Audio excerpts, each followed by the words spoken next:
함께 보시겠습니다. 오늘 우리에게 주시는 하나님의 말씀은 신약성경 누가복음 1장 5절에서 7절까지의 말씀입니다.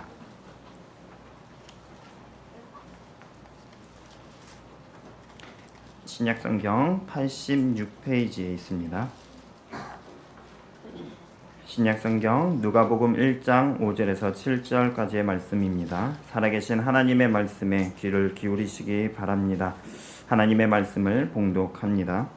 유대왕 헤롯 때에 아비야 반열에 제사장 한 사람이 있었으니 이름은 사가랴요 그의 아내는 아론의 자손이니 이름은 엘리사벳이라. 이 두 사람이 하나님 앞에 의인이니 주의 모든 계명과 규례대로 흠이 없이 행하더라. 엘리사벳이 잉태를 못함으로 그들에게 자식이 없고 두 사람의 나이가 많더라. 아멘. 다가오는 25일은 남과 북으로 나뉘어 민족 상잔의 비극이 일어난 6.25 전쟁 76주년이 됩니다.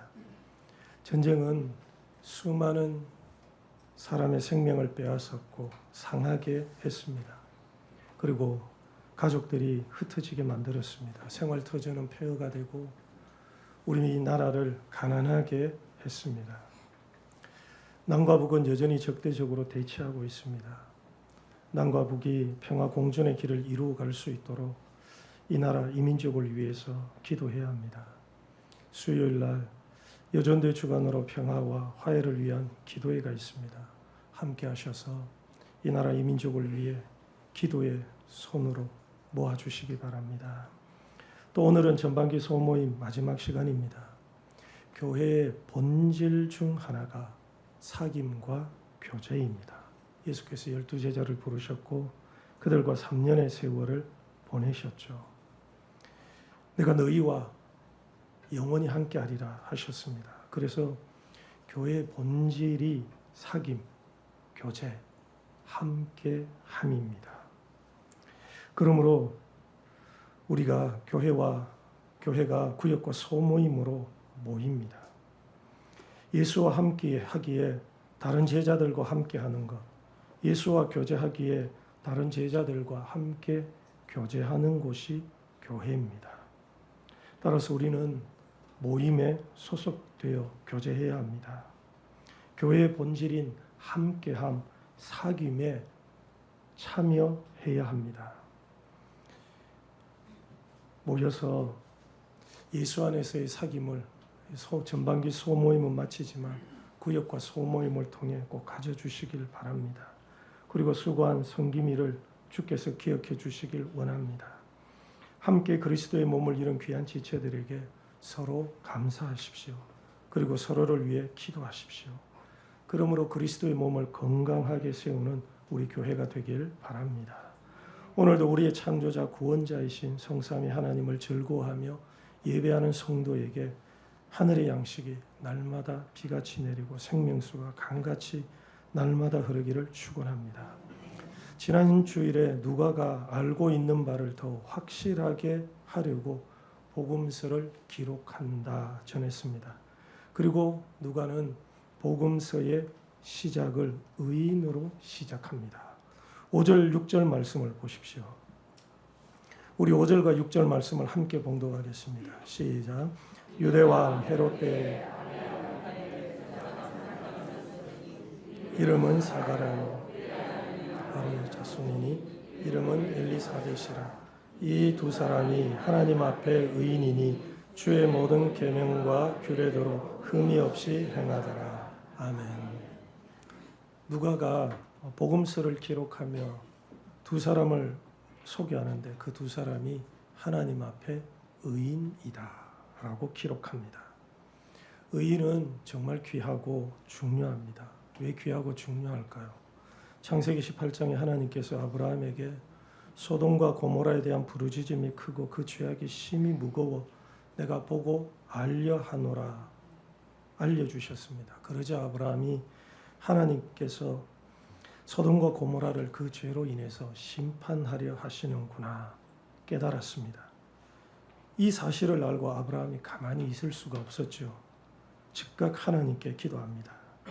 아브라함이 하나님 긍휼을 베풀어 주셔서 그 성을 용서해 주십시오 기도하는데 그 기도의 핵심이 의인입니다. 의인 50이 있으면 하나님 그 성, 그 땅을 용서해 주십시오 기도합니다. 그리고 그 땅에 혹 의인 50이 있을까? 부족하지 않을까 싶어 의인 5명이 부족해도 그 성을 용서해 주십시오 기도하죠. 하나님께서 거기서 의인 45명을 찾으면 내가 멸하지 않겠다 약속합니다. 아브라함의 간구가 계속되어 의인 10명을 찾으면 하나님께서 그 10명으로 말미암아 멸하지 않겠다 약속하기까지 하십니다. 소돔과 고모라는 물이 넉넉하고 여호와의 동산 같고 애굽 땅과 같았다 기록합니다. 비옥하고 아주 기름진 땅이죠. 사람이 살기 좋은 땅이고 생산력이 높은 땅입니다. 그 땅에 당연히 많은 사람들이 모여서 살죠. 그 도시에만 해도 수만의 사람이 최소 수만의 사람이 살았을 겁니다. 그렇게 많은 사람 중에 의인 10명은 있을 것이라 아브라함은 판단했습니다. 하나님께서 의인 10명이 있으면 그 성을 진멸하지 않고 내가 용서하겠다 하셨거든요. 그런데 결과가 어떻습니까? 의인 10명이 없습니다. 그래서 소돔과 고모라가 멸망했습니다. 이처럼 의인의 가치, 의인의 무게가 어떠한지 성경은 이야기하는 겁니다. 의인은 자기 인생만이 아니라 주변의 사람들, 그가 사는 공동체에 망하지 않고 존속되도록 유지하게 되는 원인이 되고 도시의 흥망성쇠에 중대한 영향을 미치는 겁니다. 하나님께서 그 도시의 경제력, 군사력을 보는 것이 아니라 그 도시의 의인을 봅니다. 하나님께서 그 성이 얼마나 넉넉하고 번성하며 풍요로운가를 보는 것이 아니라 그 성의 의인을 주목하시는 거죠. 하나님의 심판 기준이 어떤 공동체나 어떤 성, 나라의 심판 기준이 의인입니다. 악인의 수가 아무리 많아도 그래도 그 땅에 하나님을 경외하며 의의 길을 걷는 의인이 있으면 망하지 않는 거죠. 의인의 수가 소돔과 고모라의 존속과 멸망을 결정지었습니다. 그러니 의인의 가치와 무게가 어떠합니까? 오늘 말씀에 누가가 어떤 사람입니까? 누가가 어떤 사람을 말합니까? 의인을 말하죠. 의인 두 사람이 있습니다. 이들이 하나님 앞에 의인이라 합니다. 누가복음의 시작은 의인입니다. 그러면 누가복음만 그럴까요? 마태복음도 의인으로 시작합니다. 마태복음은 족보가 나옵니다. 예수님의 족보죠. 아브라함부터 시작해서 마리아의 남편 요셉이 나오고 마리아에게서 그리스도로 칭하는 예수가 나시니라 기록합니다. 이 족보가 끝나면 요셉과 마리아 이야기가 나옵니다. 마리아가 요셉과 약혼하고 동거하기 전에 성령으로 잉태된 것이 나타났습니다. 요셉이 어떤 사람일까요? 요셉이 의인입니다. 마태복음 1장에 그의 남편 요셉은 의로운 사람이라 그를 드러내지 아니하고 가만히 끊고자 하여라고 합니다.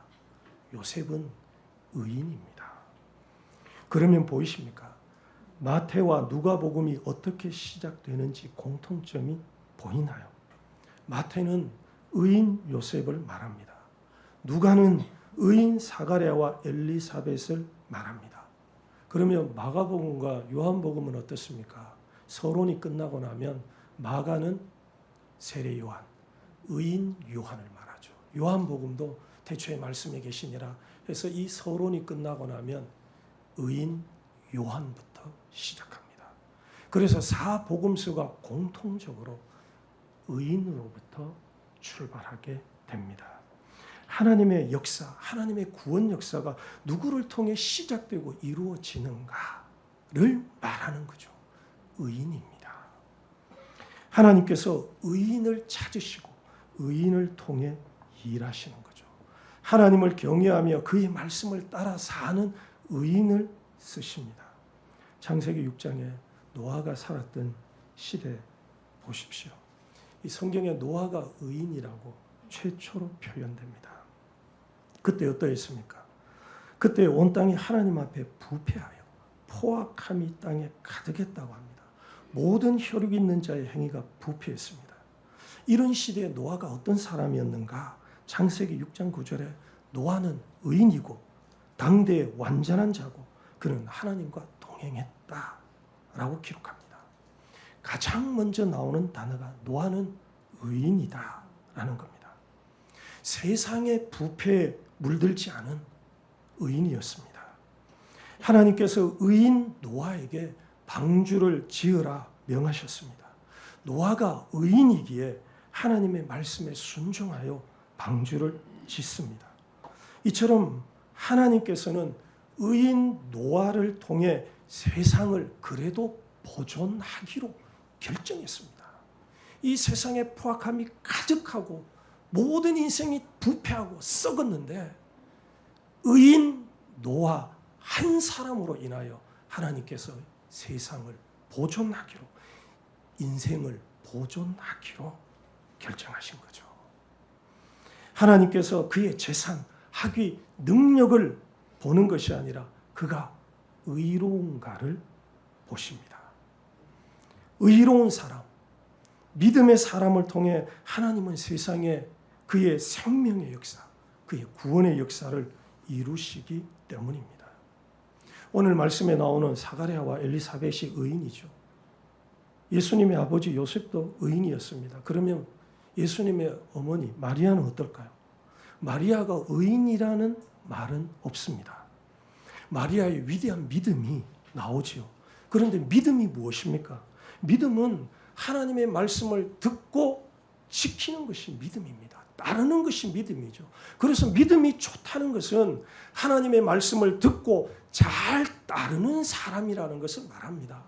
그래서 믿음이 좋다는 것을 착각하시면 안 됩니다. 기도 소리 높여 잘한다고 예배 열심히 참석해서 간다고 이걸 넘어서 하나님이 주신 계명, 그의 말씀을 듣고 지키는 사람이 믿음의 사람인 겁니다. 그러면 마리아는 의인이죠. 마리아는 천사가 전해준 하나님의 말씀을 듣고는 그 말씀을 듣고는 주의 말씀대로 내게 이루어지이다 라고 순종했습니다. 그래서 마리아가 의인인 것이죠. 오늘 말씀에 사가랴와 엘리사벳을 하나님 앞에 의인이라 기록하며 이어지는 글들이 있습니다. 6절을 다시 봉독하겠습니다. 6절 한번 보십시오. 6절을 같이 봉독하겠습니다. 시작. 이 두 사람 규례대로 흠이 없이 행하더라. 아멘. 어떻습니까? 이들은 의인이다. 이들은 주의 모든 계명과 규례대로 흠이 없이 행하였다. 나란히 나옵니다. 이 말은 의인이 어떤 사람인가를 풀어 설명하는 겁니다. 의인은 주의 모든 계명과 규례대로 흠이 없이 사는 사람이다 라는 뜻입니다. 그러므로 예수께서 우리에게 주신 계명을 지키는 것은 정말 중요합니다. 그리스도인이 착각하는 것이 있습니다. 그리스도께서 나를 십자가에서 내 죄를 용서하여 구원하셨으니 나는 계명을 지키지 않아도 괜찮다는, 대수롭지 않게 여겨도 괜찮다는 착각입니다. 이것은 이신칭의와 성화를 착각하기 때문입니다. 이신칭의는 믿음으로 의롭다 칭함을 받는 겁니다. 사람은 죄인이기에 그 죄를 해결할, 깨끗이 할 능력이 없습니다. 선하게 산다고 해도 사람은 이미 죄인입니다. 태생부터가 사람은 죄인입니다. 그래서 하나님의 은혜가 필요하죠. 죄에서 나를 건져줄 구원자가 필요합니다. 예수께서 이 땅에 오셔서 내 죄값을 십자가에서 지불했습니다. 예수께서 자기 생명을 우리를 구원하는 속전, 대가로 지불하였습니다. 그래서 예수의 이름을 믿으면 구원을 얻습니다. 예수께서 내 죄를 대신하여 내 죄값을 치르셨다는 것을 믿는 믿음을, 이렇게 말하는 믿음을 하나님께서는 의롭다 여겨주십니다. 그래서 예수를 믿으면 죄사함, 용서 받고 하나님의 자녀, 하나님의 백성이 됩니다. 이것을 신학에서 이신칭의라 합니다. 내가 아무것도 안 했는데 나 죄인이라서 탄식하며 나뿐만 아니라 이 세상에 이 서로 죽이고 파괴하고 미워하고 고통 주는 이 세상, 어찌할 수 없는 세상 속에 탄식하며 살아가는데 예수께서 우리를 사랑하사 이 죄값을 지불하셨다는 것을 믿으면 이 믿음을 보시고 의롭다. 그래, 내가 너를 구원해 주마. 이 믿음으로 구원해 주시는 것이 이신칭입니다. 그러면 이것으로 끝일까요? 아니죠. 우리를 구원하신 하나님은 우리가 거룩한 백성으로 성결하게 살기 원합니다. 세상에 소금과 빛이 되기를 원하시는 거죠. 정직하고 의롭게 살기 원하시는 겁니다. 거짓을 미워하고 불의를 대적하고 예수께서 이 땅 가운데서 우리를 사랑하심으로 참으로 의를 향해 사셨던 것처럼 우리가 의인이 되기를 원하십니다. 그러면 의인이 되는 길이 어디에 있습니까? 예수 믿는 길, 구원받는 길은 예수 안에 있습니다. 그러면 예수를 믿고 우리가 정직하고 공의롭고 그래서 하나님의 백성으로서 정결하게 거룩하게 사는 길이 어디에 있습니까? 하나님의 계명을 지키는 것에 있습니다. 하나님의 백성이기에 하나님의 법을 따라 살아야 합니다. 하나님의 법이 무엇입니까? 계명이죠. 어떤 이는 예수께서 오셨기에 구약의 계명이 폐하여진 것 아니냐 말합니다. 구약의 계명은 폐하여진 것이 아니라 완성되었습니다. 제사법, 정결법과 같은 구약의 법은 이례적이었습니다. 사람의 생명은 피에 있기에 죄를 지을 때마다 내 죄를 대신해서 동물의 피로 제사를 지내야 했습니다. 그런데 예수께서 십자가에서 죽으심으로 성소의 휘장이 위로부터 아래까지 찢어졌습니다. 이것은 구약의 속죄를 비롯한 제사 제도가 예수 안에서 완성된 것을 말합니다. 그래서 의민은 되새겨도 우리는 구약의 제사법과 제도를 따라 살지 않습니다. 예수 안에서 속죄, 구원이 완성되었기 때문입니다. 계명도 예수 안에서 완성이 되었습니다. 그래서 예수께서 산상수훈에서 제자들을 불러서 이렇게 말씀하시죠. 마태복음 5장 17절과 18절에 내가 율법이나 선지자를 폐하러 온 줄로 생각하지 말라. 폐하러 온 것이 아니요 완전하게 하려 함이라. 진실로 너희에게 이르노니 천지가 없어지기 전에는 율법의 1.1획도 결코 없어지지 아니하고 다 이루리라 하셨습니다. 예수께서는 율법을 폐하러 온 것이 아닙니다. 완성시키러 오셨습니다. 예수께서 그러면 어떻게 완성시키셨는가? 산상수훈에서 바로 이어서 이렇게 이야기하십니다. 옛사람에게 말한 바 살인하지 말라. 누구든지 살인하면 심판을 받게 되리라 하였다는 것을 너희가 들었으나 나는 너희에게 이르노니 형제에게 노하는 자마다 심판을 받게 되고 형제를 대하여 라가라 하는 자는 비난하는 자는 공회에 잡혀가게 되고 미련한 놈이라 하는 자는 지옥불에 들어가게 되리라. 보이십니까? 이것이 율법의 완성입니다. 우리는 살인하지 않으면 돼. 직접 죽이지 않으면 되지. 마음으로 얼마든지 미워하고 마음으로 수십 토각 조각 내고 마음으로 그 사람에게 온갖 나쁜 짓 해도 진짜 죽이지 않으면 되지. 실제로 그렇게 하지 않으면 되지. 라고 하죠. 이것이 구약법입니다. 구약의 율법입니다. 그런데 예수께서는 네가 형제에게 분노하고 네가 형제를 욕하고 형제를 향하여 깔보고 무시하며 미련한 놈이라 하는 자는 지옥불에 들어가게 된다라고 하셨습니다. 이것이 율법의 완성입니다. 율법의 완성이 어디에서 옵니까? 사랑에서 옵니다. 그래서 사랑이 율법을 완성시킵니다.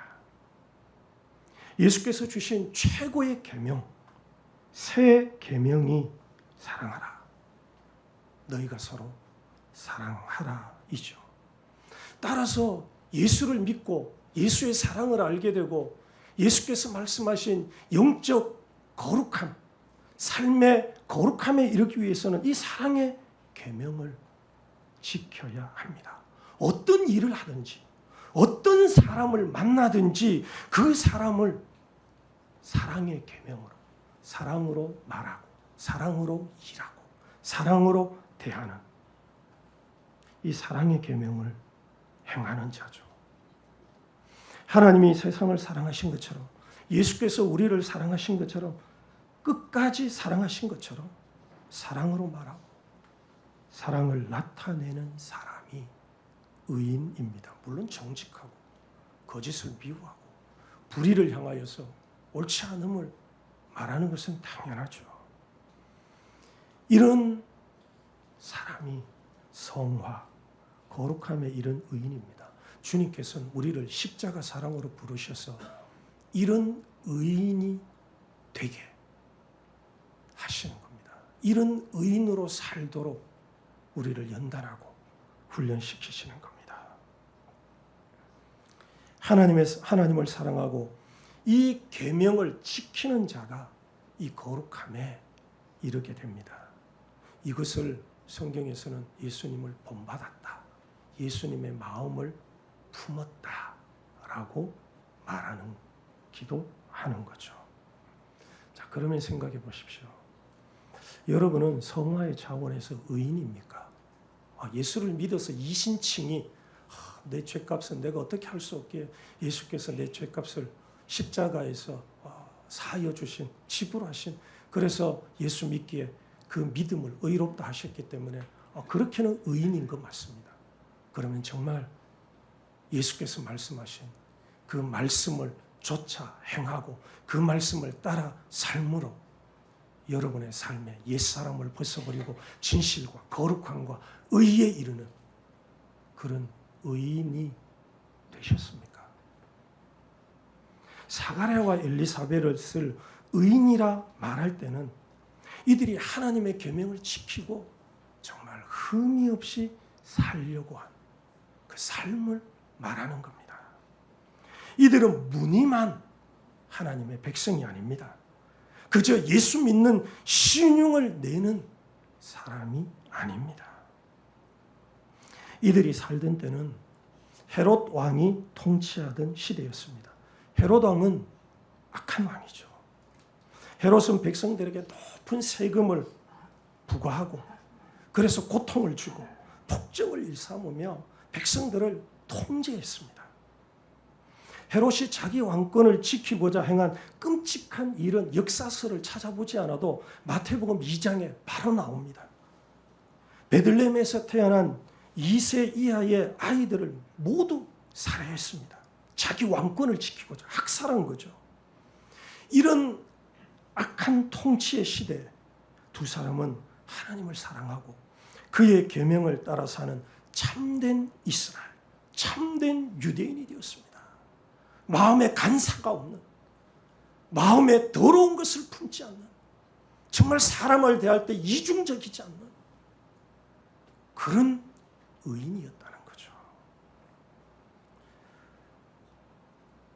구원받은 많은 사람을 봅니다. 구원받았다고 합니다. 그러나 성화, 의인에 이르는 그리스도인을 찾는 것은 쉽지 않습니다. 입으로는 그리스도를 말합니다. 그런데 그의 삶에서 그리스도의 계명을 따라 지키는 의인은 많지 않습니다.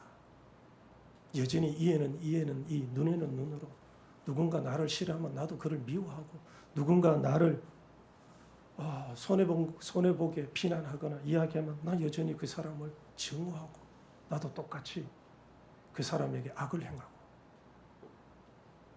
대부분이 이렇게 사는 거죠. 그래서 의인을 찾기가 쉽지 않습니다.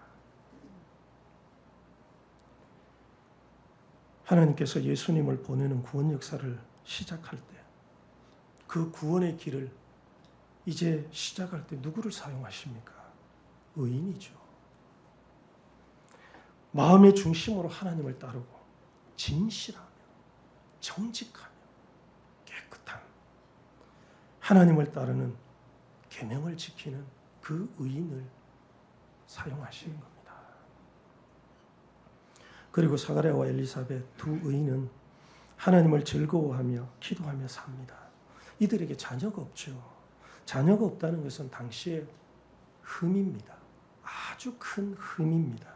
당신은 여인이 자녀를 낳지 못하는 것, 가정에 자녀가 없는 것을 저주받은 것으로 보던 시대입니다. 그런데 의인의 가정, 하나님을 경외하고 그 계명을 따라 흠이 없이 사는데 자녀가 없습니다. 그런데 이들은 하나님을 원망하지 않습니다. 그렇다고 서로를 원망하지도 않습니다. 남편과 아내가 서로 위로하며 사랑으로 생활합니다. 자녀가 없는 것이 이들의 사랑을 깨지 못합니다. 자녀가 없는 것이 하나님 경외하기를 중단할 요소로 여기지 않습니다. 이들이 자녀가 없어 흠이 보이는 것, 세상 사람들은 이것을 흠으로 보기에 흠이 있어 보이는 것 같은 삶에서 이들은 정작 흠이 없이 하나님 앞에 삽니다. 이것이 의인의 신앙입니다. 내 삶에 흠이 없는 것이 아니죠. 사람들이 보기에는, 세상이 보기에는 자녀가 없어 네 인생은, 너희 가정은 흠이 있어 라고 합니다. 그런 흠이 있는데 이 의인들은 흠이 없이 하나님을 신앙합니다. 우리는 의인을 이상적인 사람, 의인의 가정을 이상적 가정, 다시 말하면 모든 것을 갖추고 어떤 어려움이나 부족함이 없는 것으로, 또 하는 일에 있어서는 승승장구하고 잘되고 형통하고 평탄한 것으로 착각하면 안 됩니다. 예수님을 잘 믿으면 모든 것이 풍족하고 남부럽지 않는, 그래서 그런 인생을 사는 것으로 착각하면 안 됩니다. 의인에게 없는 것이 있습니다. 해결되지 않은 아픔도 있습니다. 우리는 그것을 흠으로 말합니다. 있어야 할 것. 아니, 대부분의 사람들이 다 가지고 있는 그것. 아니, 왜 너희 집만 유독 자녀가 없어? 이것이 흠이죠. 그런데 이들은 이것을 흠으로 여기지 않고 하나님의 계명을 따라 하나님을 즐거워하며 사는 겁니다. 예수를 잘 믿는 바울이 있습니다. 그는 누구보다도 주의 십자가 사랑과 부활의 능력을 알고 주께서 맡겨주신 사명을 충성되이 헌신하며 살았습니다. 주께서 주신 계명, 주의 사명을 지킨 바울이죠. 바울은 의인입니다. 거룩한 영적 지경에 이른 의인이죠. 이런 바울에게 흠이 있습니다. 질병이 있죠. 이것을 고쳐주시기를 3번이나 기도했습니다. 그런데 하나님께서 고쳐주지 않습니다.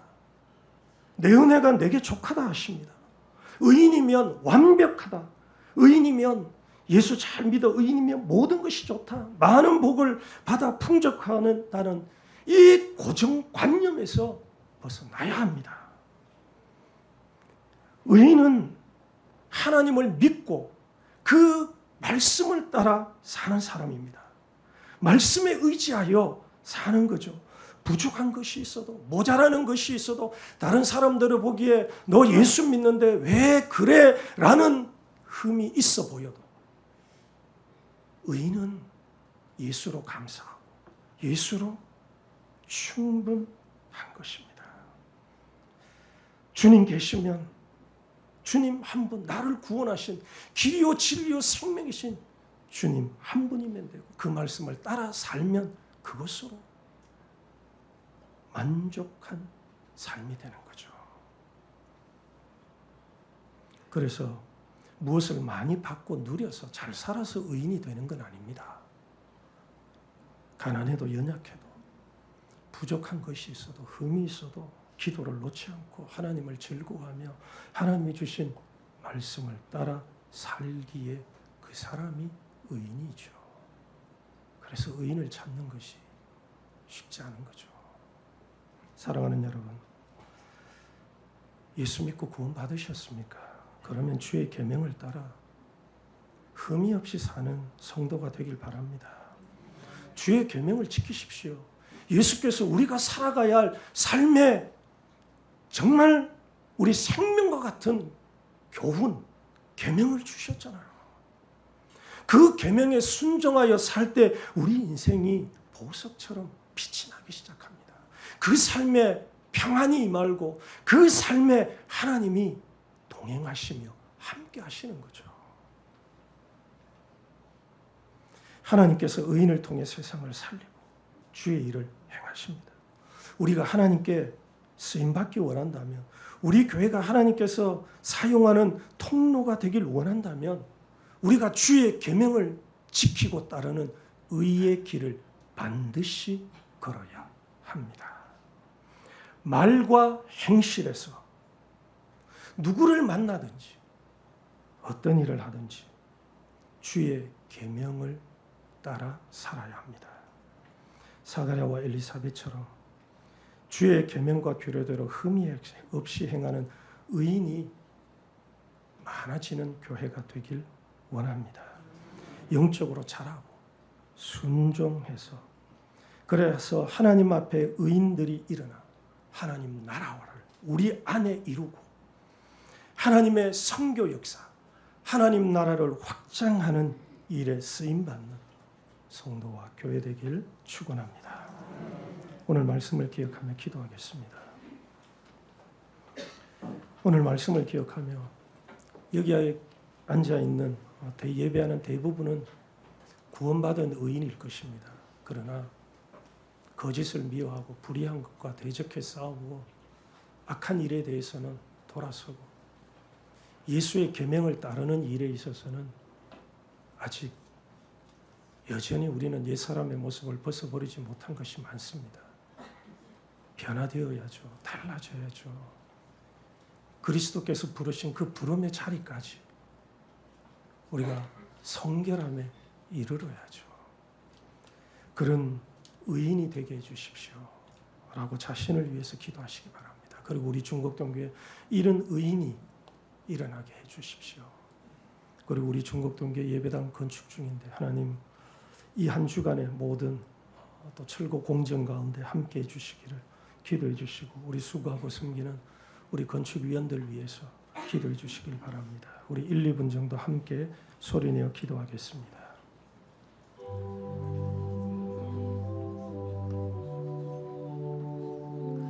아버지, 죄로 살던 인생을 부르셔서 예수의 피값으로 그리스도로 옷 입게 하셔서 감사합니다. 새로운 피조물이 되게 하셨습니다. 참으로 새로운 존재로 불러주셨는데 하나님 여전히 옛 습관을 벗어버리지 못하고 아버지, 돼지가 그 진흙탕에 구정물에 뒹구는 것 같이 여전히 옛 습관과 이 세상의 풍습을 쫓아 살아가고 있는 우리를 긍휼히 여겨 주십시오. 날마다 교훈하시고 날마다 우리에게 말씀하심으로 참으로 주께서 이 땅 가운데 우리가 예수의 사랑과 예수의 의를 나타내며 이 세상을 살리고 이 세상에 죽어가는 자를 구원하길 원하시는데 우리는 여전히 자기밖에 모르는 하나님 자기 욕심과 생각에 젖어 있으니 하나님 불쌍히 여겨 주십시오. 예수께서 참으로 죽는 미랄이 되어 우리를 위하여 죽으심으로 하나님 많은 열매를 맺으셨는데 우리는 여전히 자기만을 생각하고 자기 보존만을 위하니 하나님 긍휼히 여겨 주십시오. 아버지, 예수의 말씀대로 그 말씀을 따라 사는, 때로 하나님 내게 해롭게 보일지라도 그 말씀을 따라 살 때 주께서 하나님 순종하는 자를 통해 이 의인을 통해 행하시는 하나님의 역사가 일어날 수 있도록 제가 주 앞에 거룩함이 이르는 삶이 되도록 인도해 주시옵소서. 우리 중곡동교회 사가랴와 엘리사벳 같은 의인들이, 하나님 앞에 의인들이 일어나기를 원합니다. 세상을 따라 살지 아니하고 오직 정결함으로써 그리스도의 말씀으로 새로워지는 주의 사람들, 의의 일꾼들이 일어나게 주님 도와주십시오. 가정에서나 하나님, 참으로 사회, 직장에서나 일터에서나 아버지 이웃들에게서나 예수 그리스도의 계명을 따라 저들을 선대하고 환영하며 참으로 저들을 용납하며 저들을 긍휼히 여기며 저들을 사랑으로 보듬는 그런 의의 일꾼들이 일어나 하나님, 참으로 우리 중곡동 교회를 통해 하나님의 일하심과 하나님의 풍의 역사가 일어날 수 있도록 그렇게 사용받는 우리 교회가 되게 해 주시옵소서. 주님, 예배당 건축을 시작하게 하셔서 감사합니다.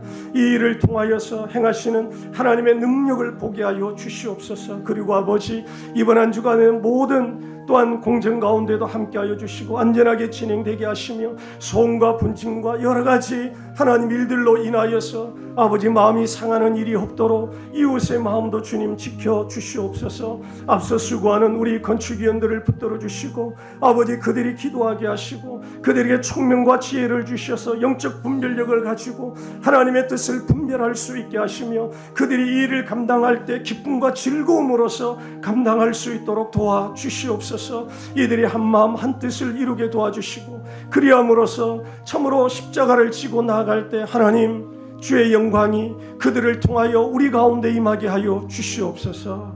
예수님 이름으로 기도합니다.